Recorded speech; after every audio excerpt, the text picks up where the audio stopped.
Here is Dali, where the ancient city retains its charm and the lake reflects the snow. So, how should one travel in Dali? Here are some practical travel routes for you to collect and use. Zooming in, Dali is located in the central, western part of Yunnan province, like a piece of jade inlaid between the Hengduan Mountains and Erhai Lake. It has long been known as the city of wind, flowers, snow, and moon. As a city of mountains and waters carrying the memories of the Nanzhao ancient kingdom, Dali has a spring-like climate all year round, making it suitable for traveling throughout the year. With numerous scenic spots, it is generally advisable to arrange about 5 days for the trip. This travel guide will sort out the important and well-known scenic spots in 4 major sections: Dali Ancient City, Sangshan Mountain, Erhai Lake, and the surrounding secluded places. Regarding accommodation, if you want to experience the romance of falling asleep by the Erhai Lake, the waterside inns from Saitsuan Wharf to Longkan Ancient Ferry are a perfect choice. You can see the sunrise over Erhai Lake as soon as you open the window. Travelers who pursue cost-effectiveness can choose the boutique hotels along Wenxian Road, which are close to Dali Ancient City.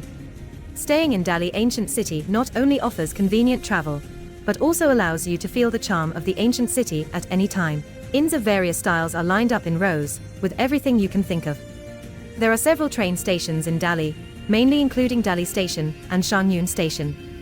Friends taking a flight need to arrive at Dali Fengyi Airport. You can take a bus directly from the airport, or the train station to the ancient city.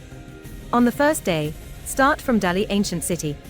It was once the capital of the Nanzhao and Dali kingdoms. The South Gate Tower is the most prominent of the 4 city gates and the most well-preserved section of the ancient city wall.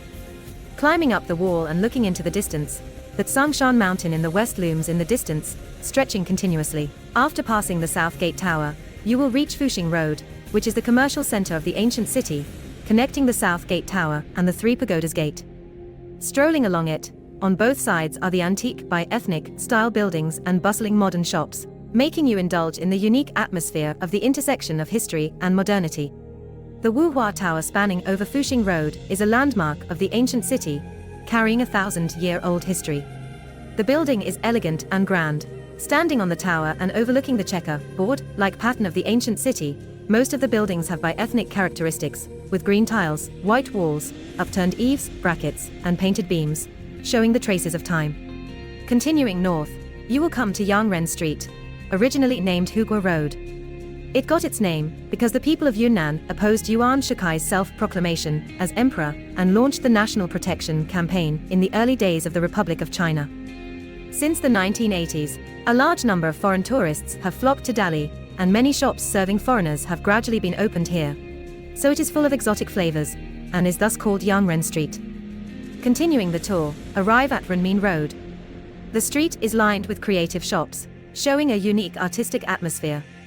At night, it turns into a lively night market. Local specialties such as flour cakes, erbiang, a kind of rice cake, zidufan rice noodles, and milk fan can be found here. Every bite is the taste of Dali, making you indulge in the worldly life.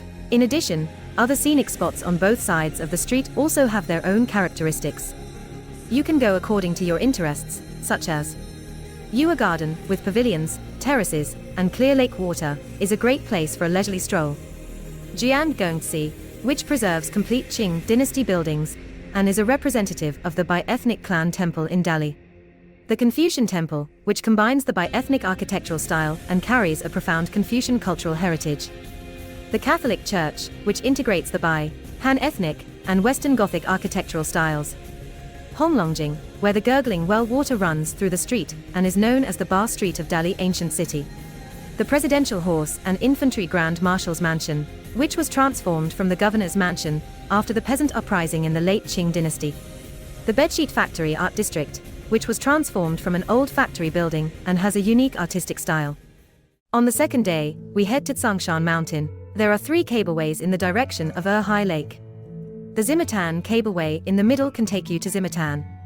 Here, at an altitude of 3,920 meters, on the mountain top, looking into the distance, Sangshan Mountain is like a python, and Erhai Lake is like a mirror.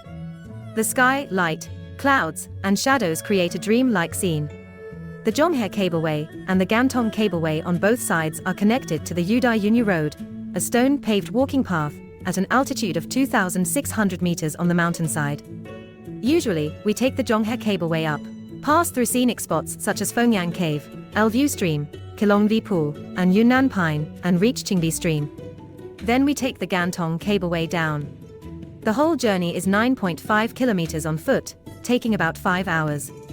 Of course, those with good physical strength can also choose to hike the whole way to Jizhou Nunnery. The whole journey is about 14.7 kilometers, taking about 7 hours. Jizhou Nunnery gets its name from the meaning of responding to the inspiration and achieving enlightenment in tranquility, and being able to perceive clearly in stillness, symbolizing the understanding of Buddhist teachings in peace. It is an internet-famous temple. If you can arrive here around 11:30, you can pay 20 yuan to get a meal card and enjoy the vegetarian meal. The food is made from fresh ingredients, light and delicious. If you miss the vegetarian meal, you can directly go to Chongqing Temple. It is said that this temple was built during the Nanzhao period and was a royal temple and a center of Buddhist activities. 9 out of the 22 kings of the Dali Kingdom became monks here. The 3 pagodas in the temple are the iconic landscape of Dali. The Qianshuan Pagoda stands in the middle, towering and majestic, with 2 smaller pagodas accompanying it on both sides.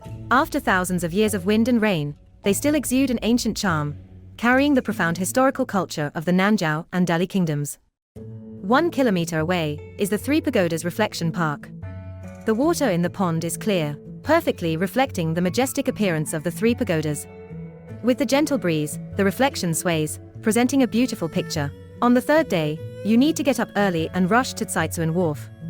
Here, you can not only rent a car conveniently, but also enjoy the beautiful sunrise over Erhai Lake. The sun slowly rises from the end of Erhai Lake, and the golden light shines on the water surface, creating a dream-like scene of sparkling waves. Then, ride along the Erhai Lake Ecological Corridor. The gentle breeze caresses your cheeks, bringing the unique moisture of Erhai Lake, making you feel extremely comfortable. First, ride to Longkan Ancient Ferry. It was once an important water transportation route. Now, with its beautiful natural scenery, it has become a popular check-in place and is also an excellent spot to watch the sunrise over Erhai Lake. Continuing to ride along the corridor, you will come to the internet-famous S-Bend, which is the highlight section for taking pictures. The lakes and mountains along the way are extremely beautiful, and it is also an excellent place to enjoy the sunset. At noon, ride to Shizhou Ancient Town. Enter Sifang Street, and buy a Shizhou Baba. The crispy crust and sweet filling are so delicious that you can't stop eating. After eating the Baba, go to the Jusheji to see the agricultural exhibition. It is free to visit, and you can have an in-depth understanding of the local farming culture. In the afternoon, you can visit the Yang family compound. It was built in 1907.